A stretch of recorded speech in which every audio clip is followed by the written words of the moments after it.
श्री कृष्ण की बाल लीलाओं से जुड़े कई रोचक किस्से हैं। ऐसा ही एक किस्सा है कालिया नाग का। श्री कृष्ण ने अपनी लीला से उसका घमंड चूर चूर कर दिया था। तो चलो यही कहानी सुनते हैं। ये बात तब की है जब यशोदा के लला कन्हैया गोकुल में रहा करते थे। गोकुल के पास ही यमुना नदी बहती है। एक बार यमुना को कालिया नाग ने अपना घर बना लिया और नदी के पानी को अपने विष से जहरीला कर दिया। उस पानी को पीकर पशु पक्षी और गांव के लोग मरने लगे थे। एक बार श्री कृष्ण अपने दोस्तों के साथ खेलते खेलते यमुना नदी के किनारे पहुंच गए और खेलते खेलते अचानक से उनकी गेंद नदी में गिर जाती है। अब यमुना नदी के पानी और उसमें रहने वाले कालिया नाग के बारे में सभी को मालूम था, इसलिए मौत के डर से कोई भी नदी में जाने को तैयार नहीं हुआ। तब श्री कृष्ण ने कहा कि मैं गेंद लेकर आता हूं।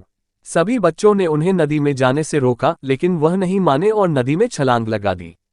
सभी बच्चे डर के मारे घर पहुंचे और यशोदा मैया को कन्हैया के नदी में कूदने की बात बता दी। ये सुनते ही यशोदा मैया डर गईं और फूट फूट कर रोने लगी।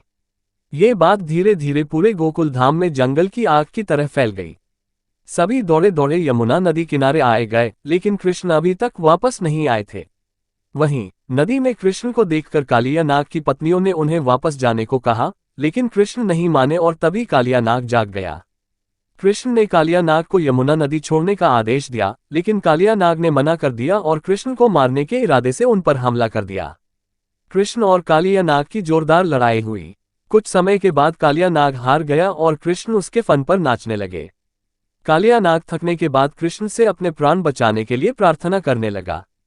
तब कृष्ण ने उसे अपने स्थान पर वापस जाने को कहा। कालिया ने कहा कि वहां पर गरुड़ मुझे मार डालेगा, मैं वहां कैसे जाऊं। इस पर कृष्ण ने कहा कि मेरे चरणों के निशान तुम्हारे फन पर हैं, उसे देखकर गरुड़ तुमको नहीं मारेगा। इसके बाद कालिया नाग श्री कृष्ण को अपने फन पर उठाकर यमुना नदी से बाहर आ गया और इसके बाद अपनी पत्नियों के साथ अपने स्थान पर चला गया। कृष्ण को सही सलामत वापस पाकर सभी बहुत खुश हुए और गोकुल में उत्सव मनाया गया। और भी ऐसी धार्मिक कहानी सुनने के लिए वीडियो को लाइक करें, चैनल को सब्सक्राइब करें।